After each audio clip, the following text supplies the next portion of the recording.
I would say that my mother is very gullible and naive. We grew up in a very conservative Christian household. We lived a very sheltered life. Within a matter of days of meeting a new man online, she shares her entire life story, including photos and her address and her phone number.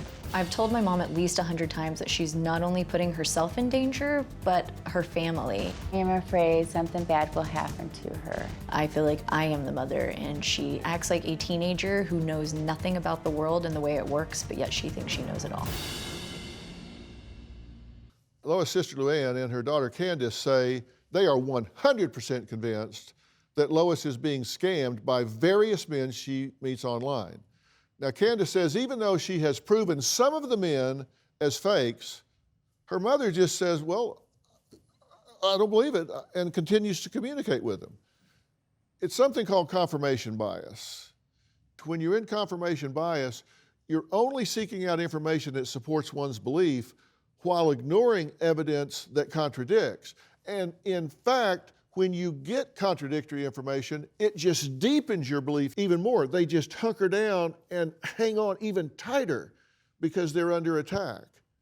Now, Lois admits that she has gone bankrupt from her online relationships, but is currently engaged, thankfully, to a good, honest man. One of the first people that I met was the general. I fell in love with him. He served in the military and he needed help getting his luggage back to the United States. The luggage is filled with gold, money, and jewelry, and he's still trying to get it here to me. I paid approximately $70,000 to get his luggage. I am still trying to get the luggage. The delivery driver wants $2,500 to deliver the luggage. About 5 months ago, I met Fred Adler. Fred is an honest guy that I felt like would have made me a good soulmate. His son goes to school in Australia and his wife passed away. Fred finally made it to New York. I would call and I would text and I never got a response from Fred. I thought that Fred died on the streets of New York City. My nickname was Strawberry. Sorry. I named him Chocolate. I'm sorry I saved his life. I felt like from Africa. About 2 weeks ago, I met a wonderful man named Paul Shaw. Paul is a clean-cut guy, and I feel like he is a very honest man. Paul is exactly what I'm looking for. Paul has a daughter named Angela. She's 24 years old, and she does go to a university in Scotland. Paul is currently in Nigeria taking care of his uncle's estate. He's trying to get his settlement right now. It was over $2.5 million. At the moment, Paul needs $2,300 so he can get home. I love Paul.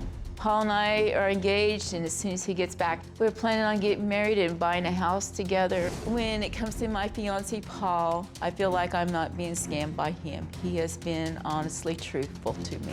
My daughter, Candice, and my sister are upset. Every time I talk to somebody online, they think it's a scam. I feel like they need to stay out of my business, really. I would love it if Dr. Phil would bring Paul home to me. Yes, I would. I'd had nothing but bad luck. Everybody else I haven't seen yet. Well, it's good to meet you. Glad to meet you too, also. I'm here to prove to them, my daughter and my sister, that they need to accept that I have not been scammed. Okay. And then I have a true relationship in my life now, I feel like. And it's with who? With Paul. Okay. Why is he different from the others? Like you had a relationship with Dr. Morris, and he even confessed that he scammed you. Yes, he did. I thought he was a white guy I had met on Facebook, and he ended up to be a black guy.